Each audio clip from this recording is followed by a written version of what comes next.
Dieu vous bénisse. Alors que vous êtes debout, nous allons prendre nos Bibles. Nous allons lire dans Luc au chapitre 1er. Du premier verset au 4e verset.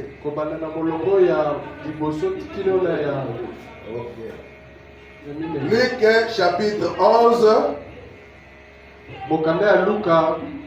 Verset 1 au verset 4. Aujourd'hui,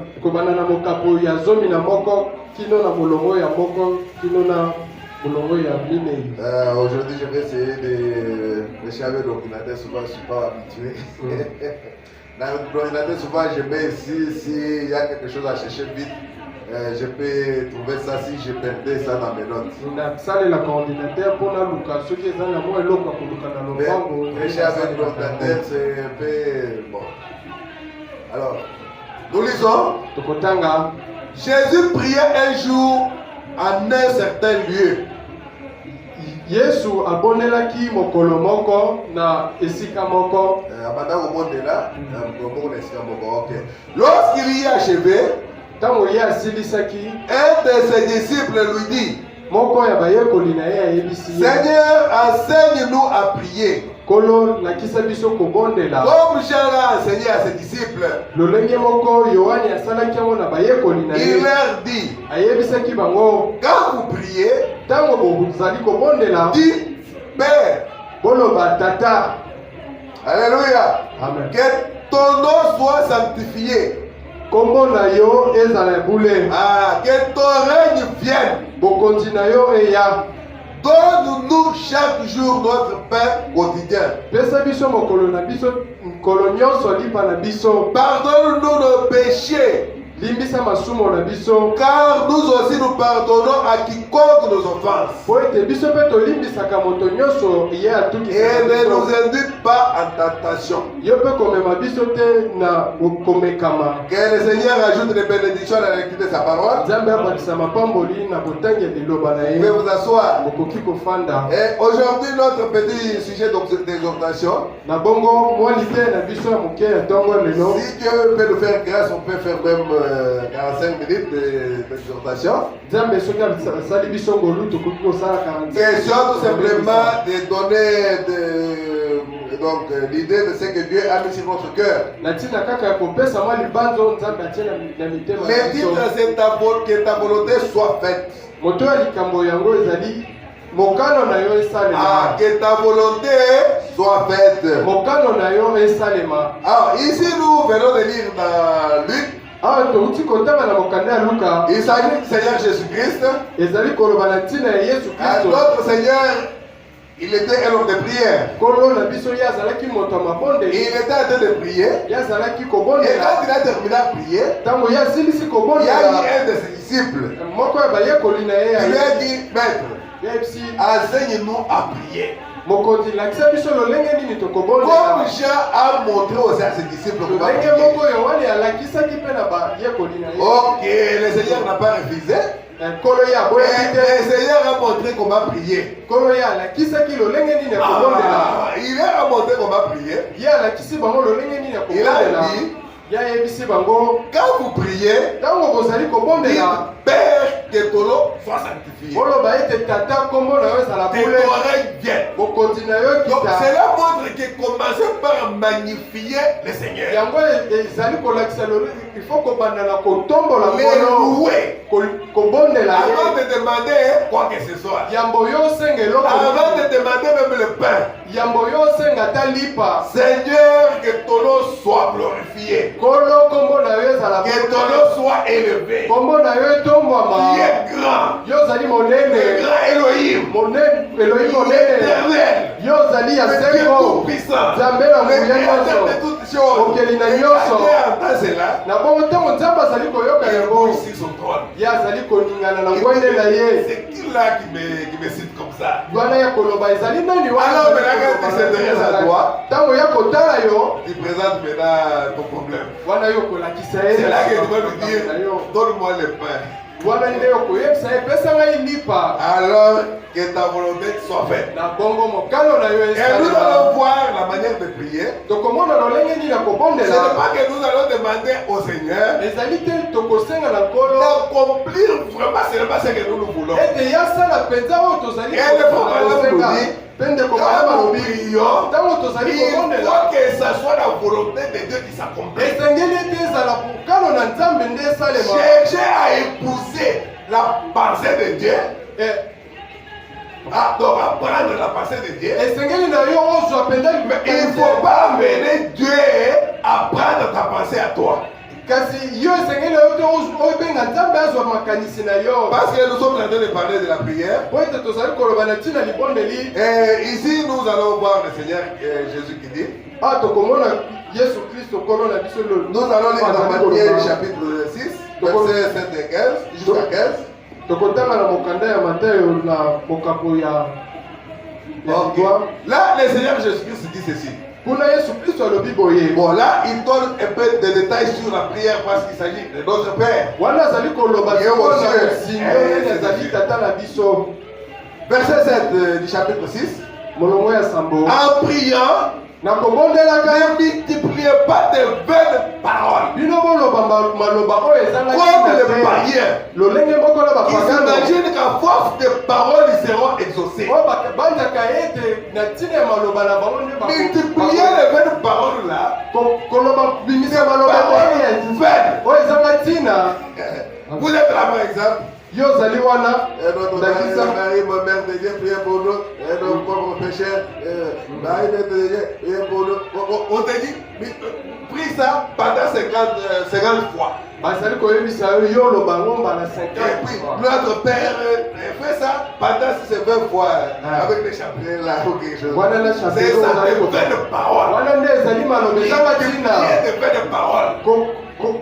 Parle à Dieu de ce que tu cherches. Tu as yo besoin lobela de na toi. nkolo oyo yo ozali nango Mais kosenga lui a un plan de bonheur et non de malheur. kasi ye azali na miango ya Qui dit, kina mpe en prière, ne multipliez pas les vaines paroles. na kobondelaka bino Comme les païens. lolenge moko na Ils s'imaginent bapagano qu'à force de paroles, oyo babanzaka ete na ils makasi ya seront maloba exaucés. ete bango Ne bakoyamba leur ressemblez pas.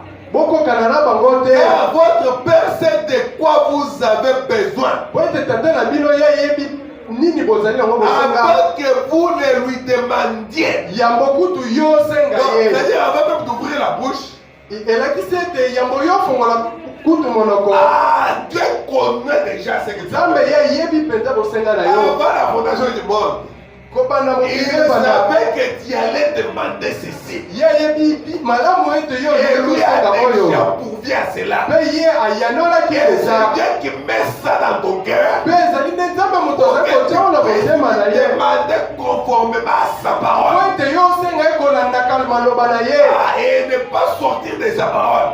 mpe yo obima na liloba na Tu ye ne peux te pas dire, oh Seigneur, yo koki koloba te okolo donne-moi la force pour aller tuer un frère chrétien. pesanga makasi po ete nakende koboma ndeko kristian Ça, c'est pas la parole. wana ezali liloba te Ce n'est pas la parole. wana ezali liloba te Il faut prier Dieu esengeli kobondela conformément à nzambe sa parole. kolandaka liloba na ye Et le Seigneur continue, il dit, mpe kolo akobi ya voici donc comment vous devez prier. botala lolenge nini esengela bino bobondela Notre Père qui est aux cieux, tata na biso azali na lola que ton nom soit sanctifié, kombo na yo ezala bule que ton règne vienne, bokonzi na yo que kika ta volonté soit faite sur la terre comme au ciel. mokano na yo esalema na mabele kino na Notre lola titre d'exhortation, c'est que ta volonté soit faite. mama na libembisi na biso ya ntongo ezali ete mokano na yo Que ta esalema volonté soit faite sur la terre comme au ciel. mokano na yo esalema na mabele kino na lola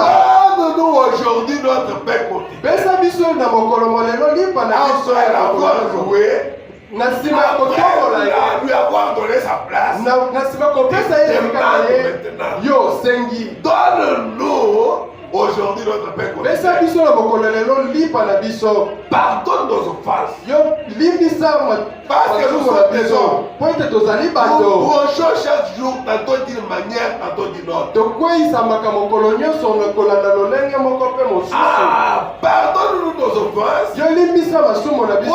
Nous aussi nous pardonnons à ceux qui nous ont offensés. lolenge moko mpe biso tolimbisaka na bamisusu. Mais là, il faut que tu aies pardonné à quelqu'un. wana mpe esengeli na yo olimbisa moto. Tu ne peux pas dire à Dieu, pardonne-moi comme je pardonne alors qu'il ne t'a pas pardonné.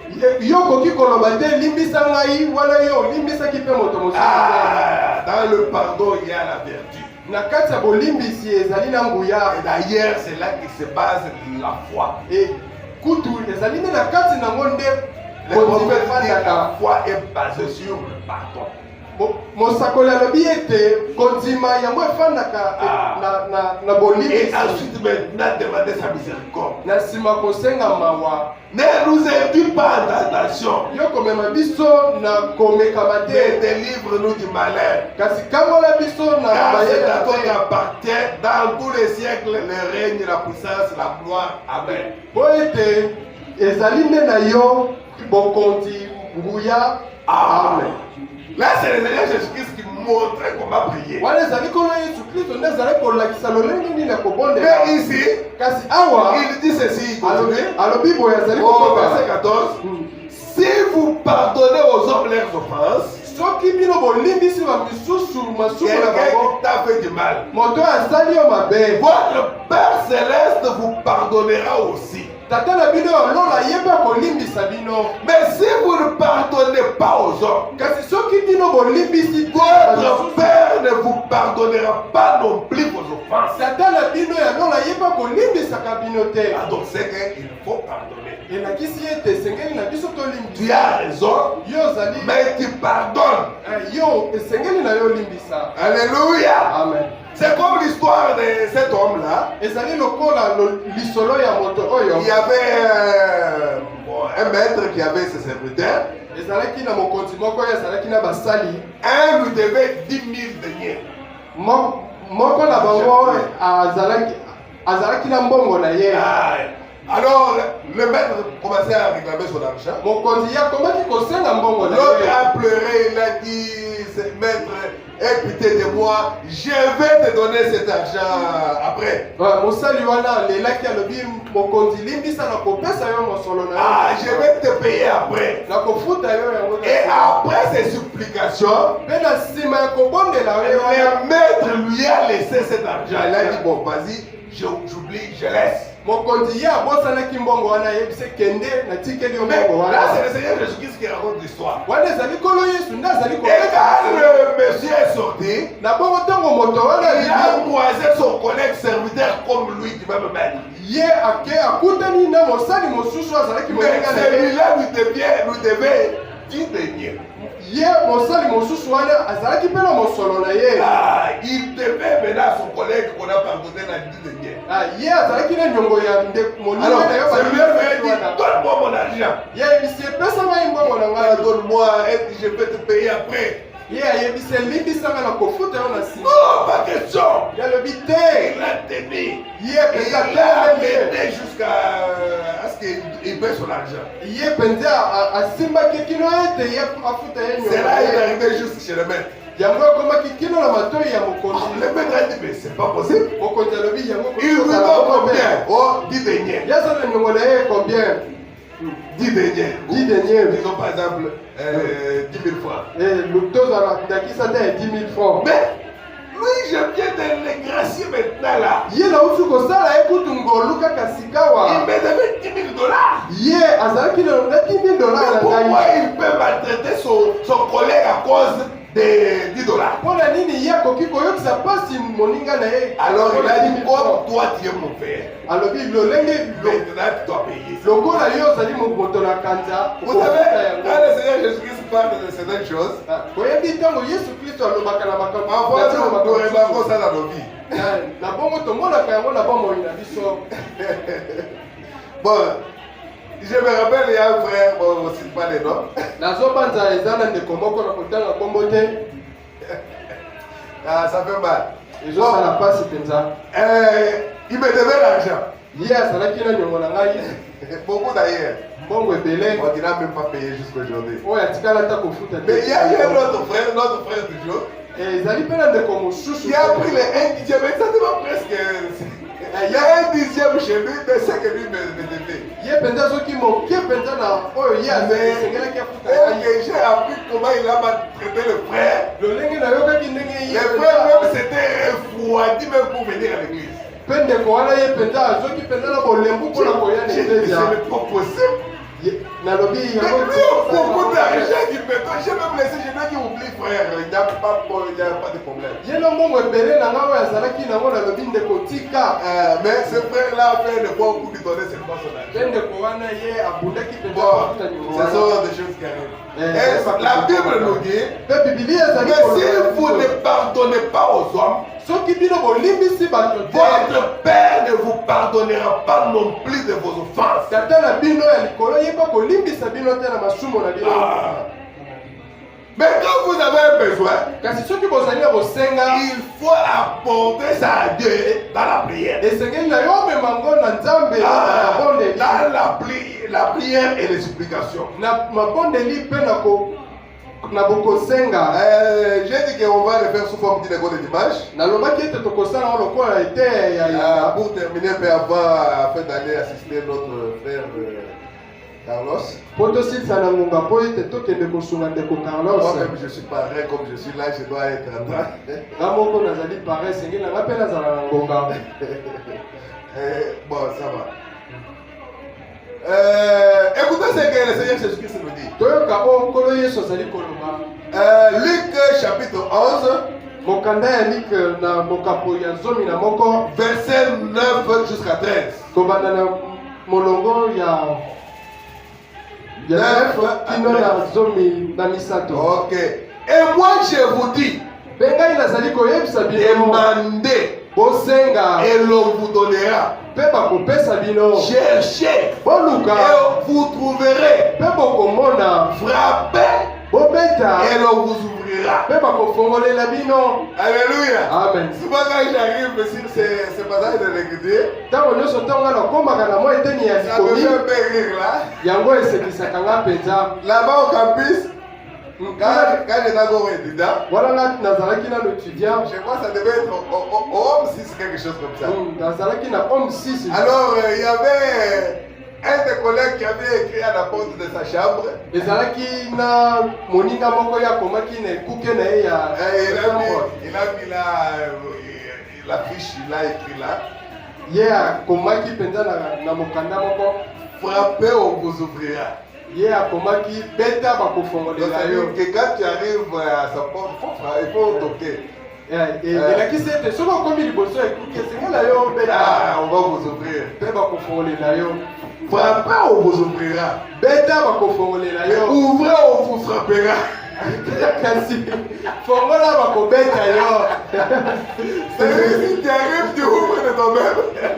elakisi ete soki yo ye Tu n'as pas ofongoli frappé. yo obeti te C'est qu'on va te taper quand tu vas. bakobeta yo soki yo okoti. Mais plutôt, il faut taper à la porte pour ouvrir. kasi esengeli na yo obeta nanu na ekuke mpo bafongolela J'ai yo. une inspiration à ce monsieur. apemela nini oyo ndeko oyo. Le Seigneur nous dit ici, mpe moi je vous dis, ngai demandez et bosenga on vous donnera. bakopesa bino, Cherchez boluka et vous mpe trouverez. bakomona, Frappez et on vous mpe ouvrira. bakofongolela Car bino. quiconque demande reçoit. po ete mutu nyonso asengaka Celui qui cherche trouve. oyo alukaka monaka, Et l'on ouvre à celui qui mpe frappe. bafongolelaka na C'est moto oyo que le azali Seigneur nous kometa. dit, demandez. po ete awa nkolo alobi Et aussi nous tosenga. devons demander jusqu'à ce que notre joie soit parfaite. awa esengeli biso tosenga po ete tosepela. Ah, et alors, le Seigneur continue de dire, mpe nkolo azali kokoba quel est parmi vous le père qui donnera une pierre à son fils tata nini na kati na bino akopesa libanga na mwana na s'il ye lui demande du pain? soki ye asengi ye lipa? Ou s'il demande un poisson, lui donnera-t-il un serpent au lieu d'un poisson? soki mpe ye asengi mbisi bakopesa ye nyoka?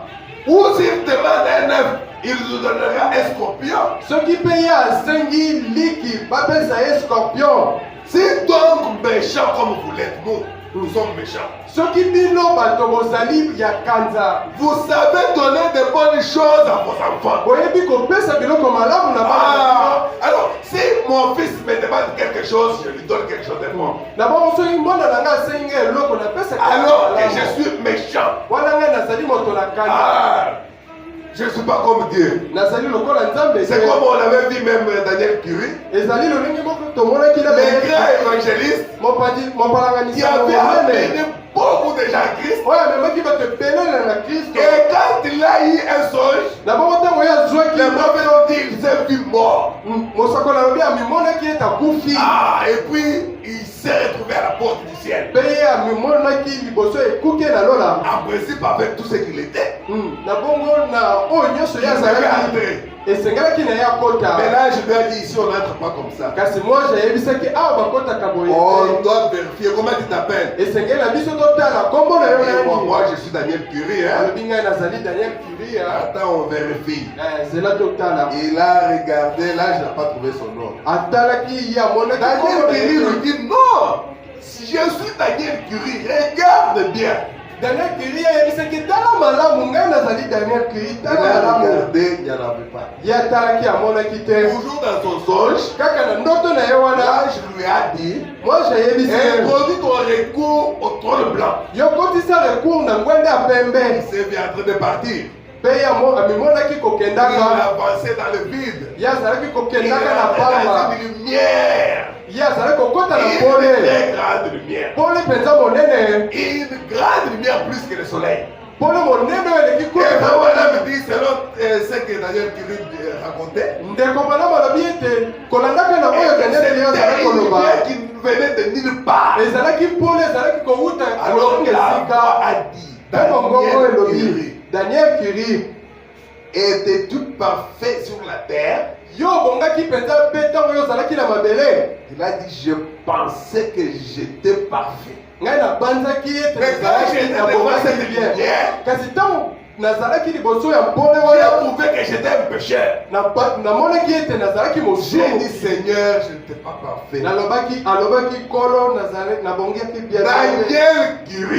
Daniel Curie, n'as-tu pas menti quand tu étais sur la terre? Daniel Curie dit, j'ai pensé que j'étais un homme honnête. Mais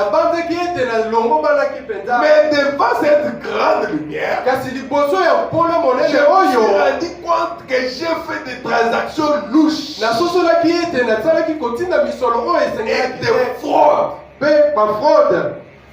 Et que j'étais malhonnête. J'ai dit, Seigneur, je n'étais pas sincère sur la terre. Alors que c'était un grand évangéliste. Donc, c'est que par nature, un homme est méchant. Méchant, c'est-à-dire plein de péchés. C'est la grâce de Dieu nous suffit. Et c'est la grâce de Dieu qui a fait que Daniel Curie soit épargné. Parce qu'il y a eu une voix qui a dit, Père, prends le péché de Daniel Curie, mais c'est mon compte.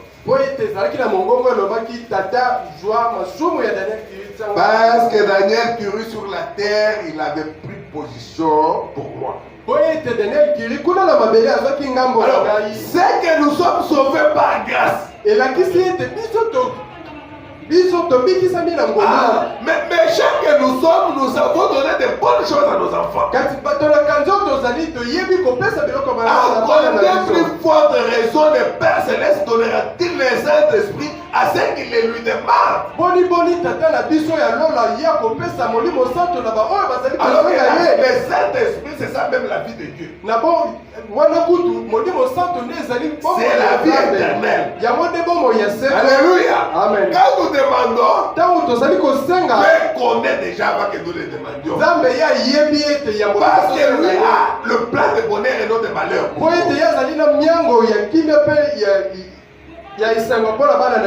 Comme c'était comme une école de dimanche, prenons d'abord Jérémie pour voir que notre Dieu connaît toutes choses. Jérémie 29, on prend le verset 11 jusqu'à 13. Car je connais le projet que j'ai formé pour vous. Là, c'est Dieu qui parle. Dis l'Éternel. Projet de paix. Et non de malheur. Alors, si tu te retrouves dans un malheur, il dit, Seigneur, le malheur n'était pas ton projet pour moi. Toi, tu as un projet de bonheur pour moi. Ce n'est pas le malheur. Seigneur, regarde, je suis dans un malheur. Souviens-toi de ta parole. Alléluia. Parce que quand on auditionnait les prophètes sur l'église de sa condition, il a dit que Dieu n'est pas plus que sa parole. Il est lui-même sa propre parole. Alors il est bon de présenter sa parole. Car je connais le projet que j'ai formé pour vous, sur vous. Dis l'Éternel. Projet de paix et non de malheur. Afin de vous donner un avenir et de l'espérance. Vous m'invoquerez et vous partirez. Vous me prierez et je vous exaucerai.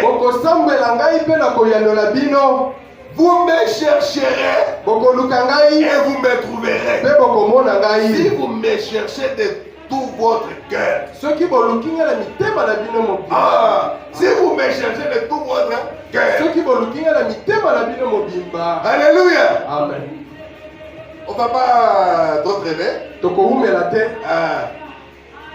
C'était une petite observation pour aujourd'hui.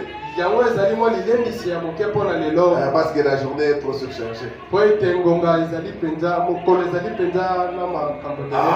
maintenant, notre titre ici aujourd'hui, c'est que ta volonté soit faite. Alors notre Seigneur va nous montrer comment prier. Nous allons voir comment lui-même met en application ce qu'il nous a dit, que dit Père, que ta volonté soit faite sur la terre comme au ciel.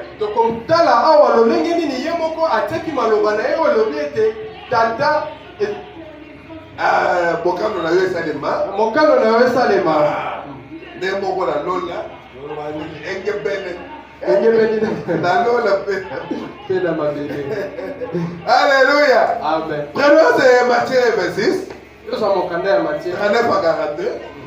Et après nous allons lire les prophètes pour voir qu'est-ce que les prophètes nous disent. Ok,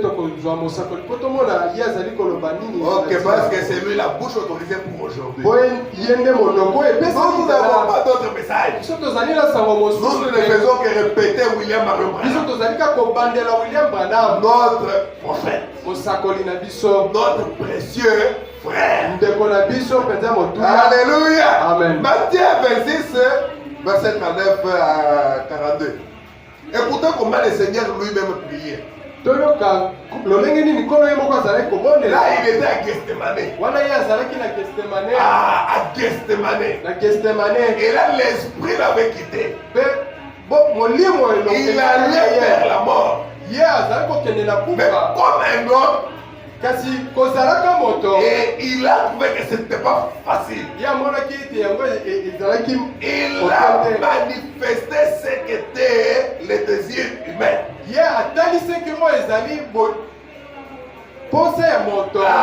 Mais en même temps, il nous a enseigné ce qu'il faut faire.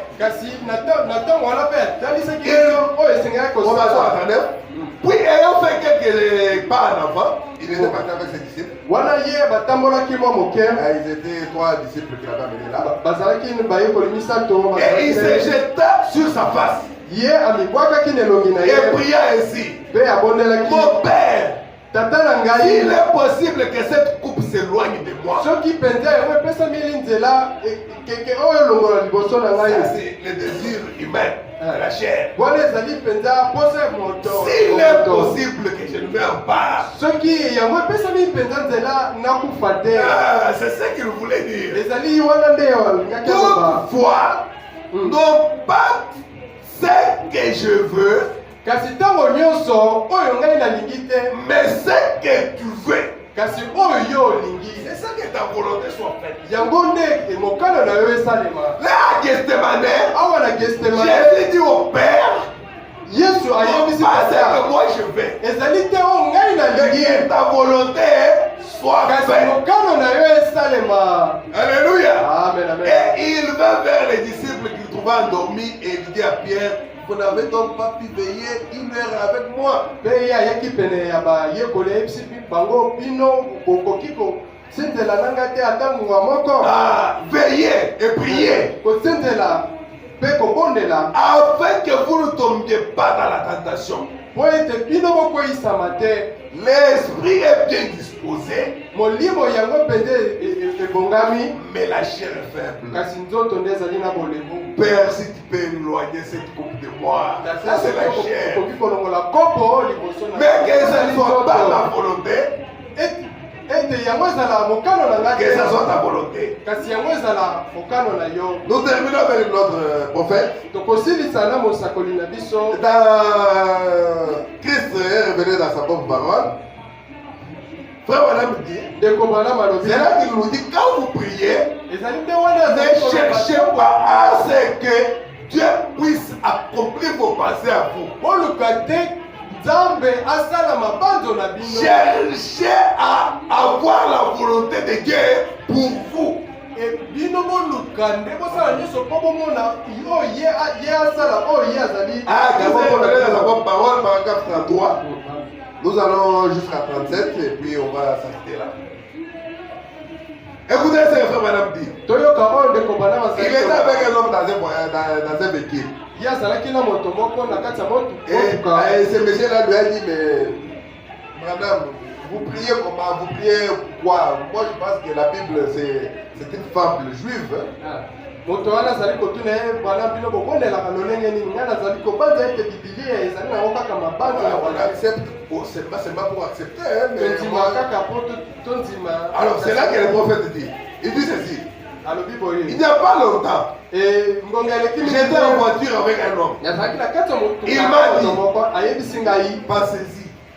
banza nano Nous ici sur cette terre, biso awa na mabele c'est oyo l'homme là qui parlait à Frère. ezalaki moto wana nga azali koloba na Nous ndeko ici sur cette terre, awa biso na au mabele point où nous en sommes, na mosala oyo tozali na nous yango pouvons seulement savoir où nous pouvons seulement prétendre que nous sommes sauvés. esengela biso kaka tobanza ete biso tobikisami. On peut faire quoi? On pense seulement qu'on est sauvé. tobanza kaka ete biso tobikisami. D'après une fable juive quelconque appelée la Bible. kolandaka mwa mabanzo moko ya bayuda. Donc il n'était pas convaincu. ye mpenza ayebisamaki te. Au niveau où nous en sommes, on peut seulement penser comme ça. esengela biso tokoki kaka nde kobanza. Frère Madame dit, j'ai dit, ndeko bana malobi nalobi messieurs, ndeko je ne sais pas comment vous pouvez dire cela, nayebi te mpo na nini yo komi koloba bongo. mais je ne crois pas que ça soit une fable juive. na ndimi te ete te yango ezali mabanzo kaka bayuda. Il a dit, ye alobi pourquoi priez-vous? mpo na nini bobondelaka. À qui adressez-vous vos prières? na nani bino bobondelaka mpenza. Il demande à Frère Madame. azali kotuna À qui adressez-vous vos na nani prières? bino bobondelaka. J'ai demandé ceci et cela. natunaki oyo mpe J'ai mosusu. demandé donc Nasengi à... moto wana alobi ete nasengaki eloko moko mpe mosusu. J'ai demandé certaines choses nasengaki biloko moko et je n'ai pas été exaucé. ngai natikala koyanola Donc, te. c'est-à-dire qu'il priait, il demandait certaines choses, mais il n'était pas exaucé. ye abande kobondela kosengaka makambo moko. C'est-à-dire qu'il disait que moi je trouve que la Bible ici c'est tout simplement des histoires. Pas Massapo, il y a pas juif. na bongo ye alobi anga namoni kaka bibilia ezali masapo ya bayuda. Bon, je me fais d'après Massapo que nous a sauvé. tozondima kaka kolandaka Ça masapo. va me dire, moi je ne crois pas ça. Comment tu peux dire ça? ndeko bana balobi ngai Oh nazali non, kosima- moi j'ai demandé ça, bon je n'ai pas été exaucé. ngai nasengaka oyo nasengaka oyo kasi nayanolama Maman te. me dit, j'ai dit, Vous priez mal. Nous ne devrions jamais prier pour changer la pensée de Dieu. Nous devrions prier pour changer notre pensée. La pensée de Dieu n'a aucunement besoin d'être changée. Elle est juste. Le mauvais dit, c'est parce que vous priez mal. Nous ne devrions jamais prier pour changer la pensée de Dieu. Nous devrions prier pour changer notre pensée. C'est pas ça que le Seigneur Jésus avait fait à Gethsemane. Il a dit s'il était possible qu'il t'éloigne cette coupe. Mais que ça ne soit pas ma volonté. Mais que ta volonté soit faite. Je ne veux pas que ça soit ma pensée, mon Seigneur. Mais que ta pensée à toi. La pensée de Dieu n'a aucunement besoin d'être changée. Parce qu'il a déjà un plan. Le projet, il a déjà ça. Avant que nous ne venions sur la terre, les projets de bonheur. Nous n'avons pas changé ça. Frère Madame dit, je connais un jeune garçon catholique qui à un moment donné récitait des prières de son livre de messe pour que sa mère reste en vie parce que sa mère était malade. Je vous bénis Marie, pleine de grâce et de vérité, que le Seigneur soit avec vous. Je vous bénis Marie, ainsi de suite. Il est en train de réciter sa mère. Mais sa mère est morte. Vous savez ce que le jeune homme a fait? Il a jeté les livres de messe au feu. Parce qu'il a récité, finalement sa mère est morte. Il a jeté ça au feu. Et bien vous voyez, les livres de messe, ça ne me dit pas grand chose. Mais de toute façon, c'est qu'il y a, c'est que vous adoptez une mauvaise attitude. Le prophète dit, ce garçon-là, en prenant les livres de messe et jeté au feu, il a adopté une mauvaise attitude devant Dieu. Même les livres de messe ne pouvaient pas sauver sa mère. Mais l'attitude là de dire que non, comme j'ai prié, il n'a pas droit à le jeter. Le prophète dit, il a mal agi. Il s'est mal comporté devant Dieu. Parce qu'il pensait prier Dieu. Alors pour manifester ce mécontentement devant le Seigneur, il a pris les livres, il a jeté. Quand même les livres n'avaient rien à voir. Le prophète dit, c'est que vous adoptez une mauvaise attitude. Vous essayez de dire à Dieu quoi faire. Donc quand toi tu pries là, tu veux dire à Dieu qu'est-ce qu'il doit faire. Oh Dieu, fais ceci, fais aussi cela, fais ceci. La prière, ça devrait être Seigneur, change-moi que je m'ajuste à ta parole.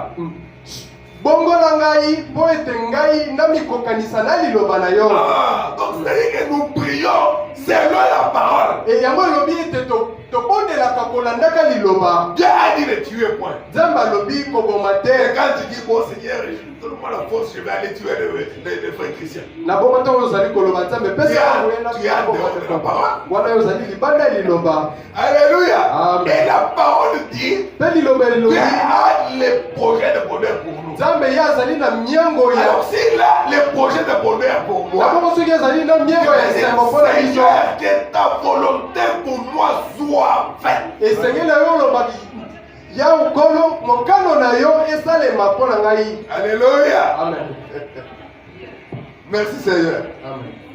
Écoutez, frère, vous continuez qui dit ceci. Ndeko bana basali kokoba mpe koloba. Change-moi que je m'ajuste à ta parole. Bombola ngai te nami kokanisa na yo liloba na yo. Non pas. Kasi te. Laisse-moi changer ta pensée. Tika ngai na bongola mabanzo na yo. Non, on ne peut pas changer la pensée de Dieu. Tokoki kobongola mabanzo nzambe. Mais toi change ma pensée. Kasi yo nde bongola mabanzo na ngai. Toi change ma pensée. Bongola mabanzo na Pour ngai. qu'elle soit conforme à ta volonté. Po ete yango ebikokanisa na mokano na yo. C'est ça notre leçon de l'école du max ce jour. Yango nde lite ya mokolo Que ta volonté soit faite. mokano na yo esalema. Et ta volonté est écrite ici dans le livre. Kasi mokano na yo yango ekomami awa na buku. La Bible ici, c'est la guerre la volonté de Dieu. Na Bibilia awa nde mokano ya Nzambe ezali. Pardonne-nous comme nous pardonnons aussi à ceux qui nous ont offensés. Limbisa biso lolenge moko tolimbisaka na ba oyo. Est-ce que toi tu pardonnes à ceux qui t'ont offensé? Na bongo yo limbisaka penza ba oyo basumukisaka yo. C'est ça aussi le problème. Alléluia. Alors, quand tu te rappelles que tu n'as pas toujours pardonné, donc c'est difficile de prononcer ce mot-là. Pardonne-moi comme j'ai pardonné. Alors que nous devons tout faire pour nous accommoder à la parole. Et ta volonté est écrite ici dans le livre. Seigneur, ne me laisse pas aller avant d'avoir changé ma pensée pour qu'elle soit exactement comme ta pensée. Je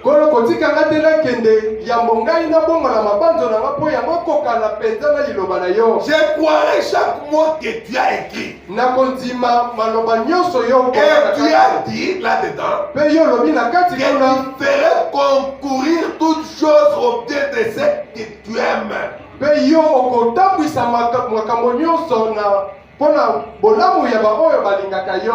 Et je t'aime, Seigneur. Tout cela concourt pour mon bien. Imagine toi qui vas pour l'embauche quelque part. Tu arrives par exemple à la banque centrale. Et à la banque centrale on te dit bon, tu as réussi mais on a recommandé quelqu'un d'autre. Yo zui kasi to batindeli biso moto mosusu. Ah, tu vas dire mais Seigneur, pourquoi ça? Yo koloba nkolo. Seigneur, pourquoi ça? Pona nini nkolo? Oui, c'est comme il y avait une histoire là que j'avais lue. Ezalaki na moi lisolo moko na tanga. Là, c'était une histoire vraie. Yango ezali lisolo moko Il n'y a pas longtemps. Bogeleki mingi te. Il y a une dame ezali na ndeko mwasi qui était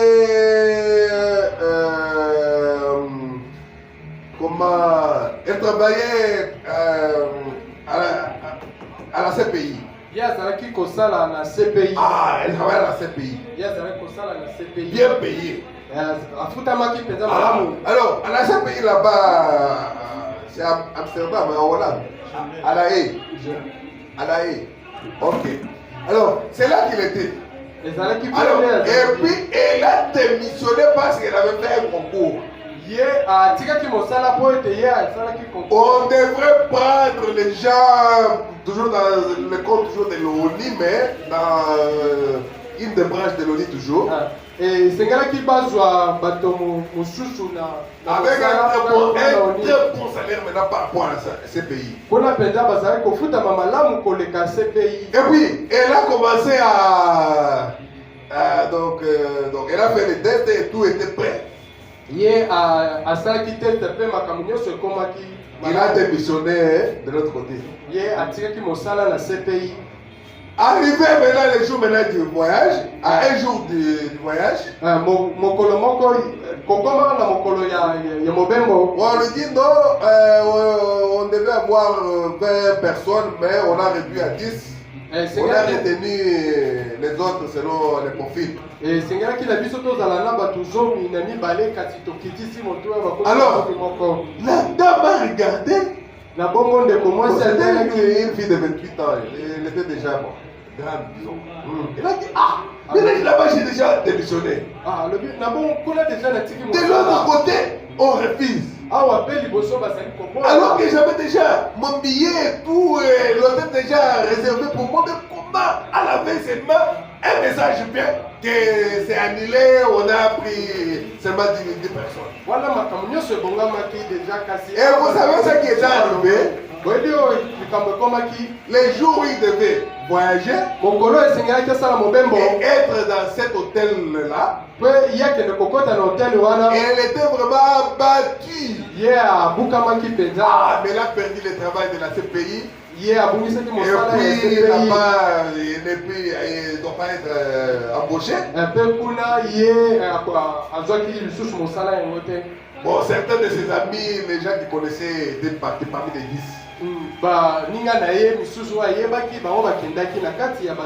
Alors, maintenant, les jours suivants, le soir, il était là, il suivait les informations. Il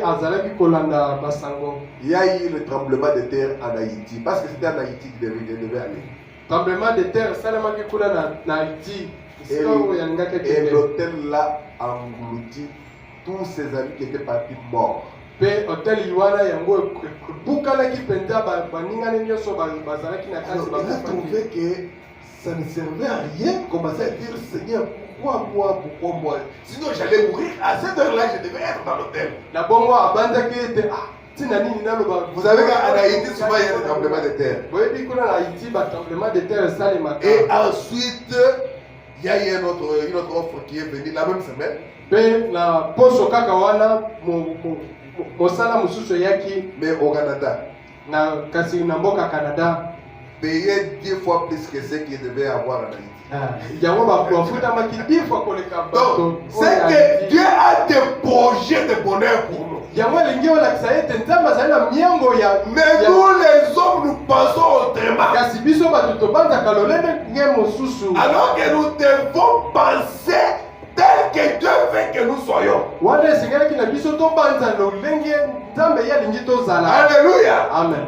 C'est ce que le prophète nous dit ici. Ne priez pas que vous changez la pensée de Dieu. Priez à ce que Dieu change tes pensées et que tes pensées deviennent comme ses pensées à lui. Et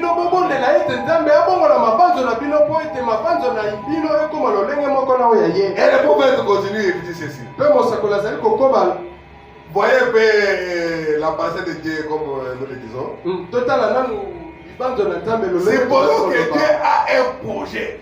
Parce que le prophète a parlé de l'attitude du garçon qui avait jeté le bouquin qu'il avait. Il a jeté ça au feu. Parce qu'il a récité les prières catéchistes là, de catholiques pour sa mère. Et le prophète dit, c'est cette attitude-là qui est mauvaise. Ah, on ne peut pas agir comme ça devant Dieu. Il faut agir afin que ça soit la volonté de Dieu qui s'appelle. Le prophète montre ici quelque chose. Il dit, si Dieu veut que j'aille en enfer, et si cela c'est sa volonté, il dit j'irai en enfer content d'avoir accompli la volonté de Dieu. Et le prophète dit comprenez seulement ce que je veux dire. Ah, c'est-à-dire si Dieu dit tu m'as servi, maintenant c'est le temps pour toi d'aller en enfer. Le prophète dit je dirais merci Seigneur. Parce que c'est la volonté de Dieu. Alléluia. Frère Madame dit ceci. Parce qu'il montre encore un exemple. Imagine toi tu es fréquenté. banza ete yo ozali na mwa mobandisi na yo la fille ou l'homme. ndeko mwasi to mpe mobali. Et maintenant ta fréquenté te dit na nsima mobandisi na yo azali alobi tu sais que quand tu aimes ta fréquenté, tu fais du bonheur pour elle. ntango yo olingi chéri na yo yo olukaka mpenza ye azala nesenga. Le bonheur et tout ce qui est de bien pour elle, qu'elle soit toujours heureuse. esengo mpe oyo nyonso ezali ya malamu mpo na ye. C'est un peu ça. ezali bongo. Et le prophète dit, mpe mosakoli alobi là c'est l'amour filial. yango ezali Ce bolingo n'est pas l'amour de Dieu. yango ezali bolingo On nzambe peut tester ça. tokoki komeka Et vous yango. verrez que vous n'avez pas l'amour de Dieu. tokomona ete ye mpo ozali na bolingo nzambe. Frère Madame dit, ndeko bana malobi et si tu as fréquenté, na bongo soki mobandisi na yo elle vient te dire, aye koyebisa yo oh bon, mon pote, je voulais vraiment qu'on se marie avec toi. ndeko na wana moninga na wana ninga mpenza tobalana. Mais j'ai trouvé un autre garçon, mais je trouve que je serais beaucoup plus heureuse chez lui que chez toi. na banzi ete nakutani na mwa elenge mobali Et frère Branham me dit, quelle sera votre attitude? ndeko bana malobi ete yo kozala na Le prophète dit, si vous l'aimiez, ndeko mosakoli alobi soki yo olingi ye et que tu disais que tu voulais qu'elle soit toujours heureuse, ete yo olobaki ntango nyonso ye azala na esengo tu allais lui dire que Dieu te bénisse et que tu sois vraiment heureuse. C'était ça. C'est ça ce que moi j'aime. yo koyebisa ye ete nalingaki mpenza yo ozala na Est-ce esengo que nzambe apambola nous yo. pouvons le faire vraiment? biso tokoki mpenza kosala On yango. a fréquenté que tu aimes beaucoup. Et bien te dit non chérie, moi je trouve que je serais vraiment heureuse avec le frère là. aye koyebisa yo ete nga ozala na esengo na ndeko mobali wana. Pourquoi? okoloba mpona nini Pourquoi il veut tout faire? ela kosala C'est maso moi qui t'aime de l'amour de Dieu. ebi ete ye balingi na bolingo nzambe. Ça c'est pas l'amour de Dieu. Jamaa ezali bolingo nzambe po ete bolingo nzambe Ça veut dire, ekolile elle veut être heureuse. aza na mposa ozala na C'est esengo. ce que moi j'aime dans mon cœur qu'elle soit heureuse. ezali oyo nga mpe nazali koyoka na motema na ngai azala na Vraiment esengo. qu'elle soit mariée par celle-là parce que je vais la voir. tika ete ya bana na bandeko wana azala na esengo. Eh bien, hier, tandis que nous étions à table en train de manger, wana tozalaki na mesa tozalaki kolia j'ai demandé à certains d'entre eux. natunaki na moko na bango. Nous avons l'habitude de rester à table et d'avoir ensemble un genre de petite étude biblique. totikalaka na mesa ntango nyonso mpe tolobaka na ntina ya bibilia. Nous parlions au sujet de l'amour. tozali koloba na ntina bolingo. Et une certaine personne m'a dit, mpe moto moko ayebisi ngai je crois que vous êtes un antichrist nabanzi ete yo ozali ondimaka te avec ce que tu es en train de dire sur l'amour. na makambo ozali koloba na ntina bolingo. J'ai dit, nalobi si cela peut faire plaisir à mon Seigneur, soki yango ekozali kopesa esengo na nkolo na ngai c'est que je vais être. oyo ngai nalingi nazala. Je vais être tout ce qu'il veut que je sois. nalingi nazala oyo ye alingi ngai nazala. Je l'aime. nalingi ye. Et s'il me jetait en enfer, na bongo soki ye atindi ngai na lifelo je l'aimerais quand même. nakolinga ye kaka.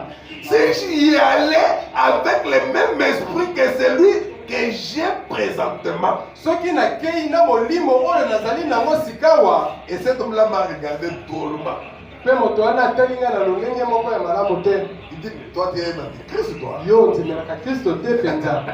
Il dit, si le Seigneur m'envoie en enfer, alobi soki nkolo atindi ngai na lifelo j'irai et je continuerai à l'aimer. nakokende kuna mpe nakokoba kaka kolinga Et le ye. prophète dit, mpe mosakoli alobi j'ai vu 4 ou 5 personnes là, namonaki bato mosusu wana des jeunes gens ainsi que leurs jeunes épouses, bilenge mibali mpe na basi na des bango. braves femmes. basi ya Je savais combien ces garçons aimaient leurs épouses. nayebaki lolenge nini bilenge wana bazali kolinga basi na bango. Aussi, donc je leur ai dit, mpe nayebisi bango voici la façon de mesurer la chose. botala lolenge nini ya komeka likambo yango. Si votre épouse soki mwasi na yo avant que vous soyez mariés. yambo ete bino bobalana Maintenant, retournons un peu en arrière. sikawa tozonga nano na Là, vous nsima êtes encore fréquentés. wana bino bozalaki Disons que vous n'étiez pas vraiment mariés. wana bozalaki mpenza ya kobalana te Vous avez seulement rêvé que vous l'étiez. yo ozalaka kobanza ete yo ozalaki yango Et au réveil, mpe na vous kolamuka allez parler à votre petite amie de 10 ans. yo oke koloba na moninga na yo koyebisaka ye Tu sais, j'ai rêvé que nous étions mariés, na loti ete tobalanaki que nous avions des enfants mpe tozwaki bana et que nous étions heureux. mpe tozalaki na esengo Et dans l'attente de la venue du Seigneur. na kozelaka boyei ya Et nzambe ensuite, cette fille vous dirait, na nsima nango ndeko mwasi ayebisi yo tu sais, oyebi j'aime un autre homme plus que toi. nalingaka ndeko mobali mosusu Je koleka serai plus heureuse avec cet autre homme. na kozala na esengo mpenza na moto wana mosusu Frère Madame dit, ndeko bwana balobi pourriez-vous du fond du cœur le met assez pour dire que les bénédictions de Dieu répondent sur toi, ma chérie? yo kolinga ye mpenza na motema na yo mobimba mpe oyebisa ye Que les bénédictions de Dieu soient sur toi, ma mapamboli chérie. ya nzambe ezala na yo Va avec cet autre homme. yo kendela moto mobali wana Est-ce que tu mosusu peux le faire? yo koki mpenza kosala Mais yango on me dit c'est ça le test de l'amour de Dieu. mosakalo olobi yango nde komekama ya bolingo Alléluia. amen Maintenant, sikawa vérifiez bien cela. botala malamu Chacun de vous, moto moko les hommes et les femmes aussi. mibali mpe basi Eh bien, si votre amour est conforme à ce qu'il doit être, soki bolingo na bino yango mpenza ekokani na oyo yango esengeli c'est que vous feriez oyo bino bokosala quand vous vous intéressez à son bien-être. ntango yo ozali koluka ete yazala malamu Vous savez que vous pourriez la prendre, que vous pourriez vivre avec elle. yo oyebi ete okozwa ye ete yo kobika na ye Elle sera votre épouse. mpe ya kozala mwasi na yo Elle acceptera. mpe ya kondima Et ainsi de suite. De se marier avec vous. kobalana na Mais yo elle ne serait pas heureuse. kasi ye kozala na esengo te Alléluia. amen Et si vous l'aimez alors, na bongo soki yo olingi ye vous mpenza désirez son bonheur. yo ozali koluka esengo na Par ye conséquent, na bongo quelle que soit la volonté de Dieu, atako mokano ya nzambe que la volonté de Dieu soit faite.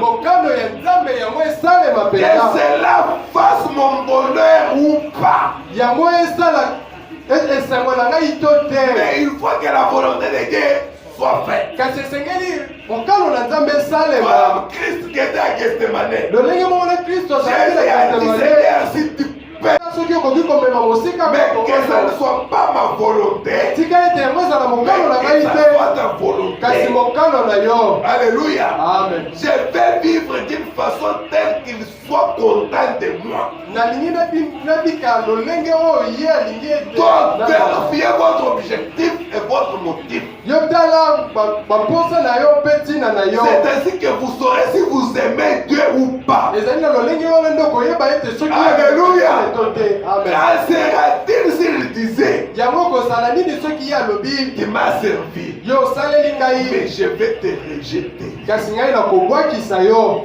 Je t'aime quand même. kasi nalingi yo kaka Ah, dis à Dieu, je t'aime quand même. yo yebisi ndambe nalingi yo kaka amen Parce que tu veux que je sois de l'autre côté. po ete yo olingi ete Et le prophète dit, mpe mosakoli alobi comprenez la pensée de ce que je veux transmettre.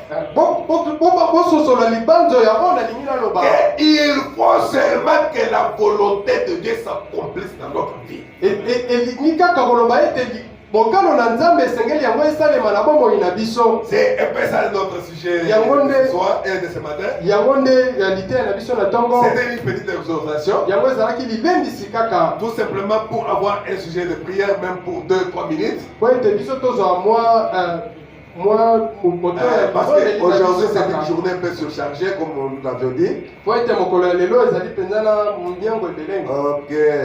On avait annoncé ça le jeudi que les kids, on commence la prédication à 10h. Mais beaucoup déjà n'étaient pas là. Ceux qui étaient là, ils le savaient. Parce qu'il y a un mariage de notre frère Carlos et la sœur Christelle. Ils venaient souvent ici là avec Maman Fideline. Donc ils se marient là-bas chez les élus, chez le pasteur Kalumbu. Alors moi et Maman Fideline, nous sommes le couple qui vont les assister comme parrains. La bénédiction c'est à 13h ici, 13h juste, il faut déjà 12h30 pour ça déjà là-bas. C'est ce qui a fait que nous commencions notre culte un peu avant. Si vous ne voyez pas les autres filles et autres, ils vont accompagner la soeur pour la faire entrer. Même Maman Fideline, je pense qu'ils sont là-bas pour la faire habiller. Pour ceux qui ont des invitations, ils savent que c'est juste les restaurants Royal. Restaurant Royal derrière l'immeuble Natra en ville. À côté de Botou. Ah ok. Derrière Botou, oui, c'est là-bas. Donc ceux qui ont des invitations, qui ont reçu probablement soit par téléphone ou bien invitation en papier, c'est là-bas. Je crois, comme c'est un restaurant, la commande est faite selon les invitations. C'est une commande qui est déjà fait préparer par le restaurant. Donc si la personne n'est pas là, c'est que le plat là est parti comme ça dans le vide. Donc ça sera de 18h à 20h. 18h à 20h. 18h à 20h, c'est ça la période de manifestation. Parce que c'est un restaurant, ils doivent recevoir aussi les gens qui viennent souvent manger là-bas et tout ça. Alors que nous sommes arrivés à la fin de notre culte de ce matin, c'était beaucoup plus sûr que la volonté du Seigneur soit faite. Tout a commencé par les disciples qui ont demandé au Seigneur, montre-nous comment prier.